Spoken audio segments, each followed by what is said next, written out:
देश के लिए काम करने वाले स्पेशल सर्विस ईडी जो बड़े-बड़े मतलब देश की रक्षा की जो एजेंसियाँ हैं, उसमें जो काम करने वाले लोग हैं, उनकी जो आत्मा है वो स्पेशल सिक्योरिटी वाली आत्मा है, उनको स्पेशल पर्पज़ के लिए बनाया गया था और वो जब धरती पर आती है तो वो ज़्यादा गिरती नहीं, उनके जन्म भी कम होते हैं।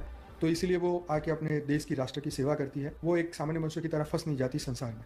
तो उनको स्पेशल पर्पज़ के लिए बनाया गया है और इसीलिए वो धरती पर आके वो स्पेशल काम करते हैं। हालाँकि हर व्यक्ति का एक धरती पर आने का एक मकसद होता है, कार्य करने का। विशेष आत्माओं की बात कर रहा हूँ, जनरल लोगों की बात नहीं करता हूँ क्योंकि उनका जो रोटी कपड़ा मकान में फँस गया है वो तो उसकी कोई वैल्यू ही नहीं।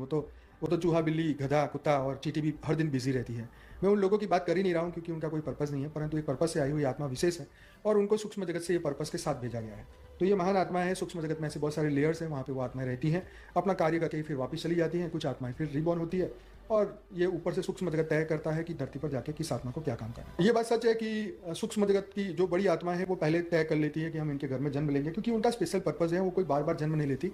सब कुछ पहले सेटिंग करती है और फिर ही वो जन्म लेती है। वो कोई कुत्ते-बिल्ली वाली आत्मा नहीं है कि कहीं पर भी पैदा हो गए, कहीं पर भी मर गए। सब कुछ उनका पहले से सेट होता है और ये सूक्ष्म जगत में पूरा प्लानिंग के साथ ही आते हैं। जैसे कृष्णा होते हैं तो उनके साथ 16,000 आत्माएँ इस धरती पर आईं और राम जब धरती पर आए तो देवताएँ भी बंदर रूप में आए।